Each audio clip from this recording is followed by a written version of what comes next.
FIFDTL realiza missa onde comemora Loron Mahem Valentir, Força Defesa Timor-Leste, São Miguel Arcanjo, Badalahito, Tinangne. Missa agradecimento nerasi alau e salão quartel-geral FIFDTL Fatuhada Dili, Loron Wanulo Recensia, Fulan Setembro, Tinan Rigun Wanulo Recintolu. Porta-voz FIFDTL, Capitão Demar Higuera, Adjunto Maior João da Silva Tete, missa agradecimento ba Mahen Instituição FIFDTL, São Miguel Arcanjo, Tinangne e Badalahito Ona. No Ministro Defesa Hamutuk com a família FIFDTL Sira, halo celebração Hamutuk, atualmente numa força fiar, vida espiritual nia. Hoje halo celebração missa ba Badalahito São Miguel Arcanjo nessa Mahen ba Forças Armadas.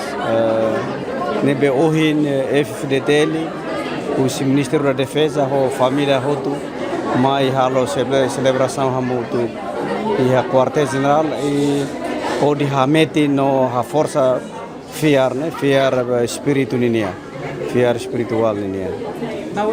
Militar você tem para além de militar sira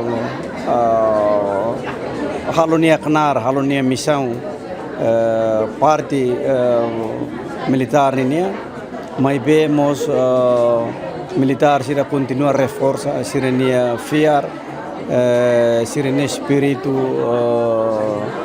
hanesan fiar main e hanesan ita hatene kata ita nessa religião católica também dene husuba força armada hotu hodi hafiar hodi hamitimos fiar fé espírito. Missa agradecimento Mahen Instituição Valentir Força Defesa Timor-Leste FIFDTL, São Miguel Arcanjo, ne participa máximo os membros FIFDTL, inclui família FIFDTL Sira. Reportagem Febriana dos Santos, Televisão Timor-Post. Janela Informação by Emma Hoto. Atuatena informação atual diagliu que tá halua.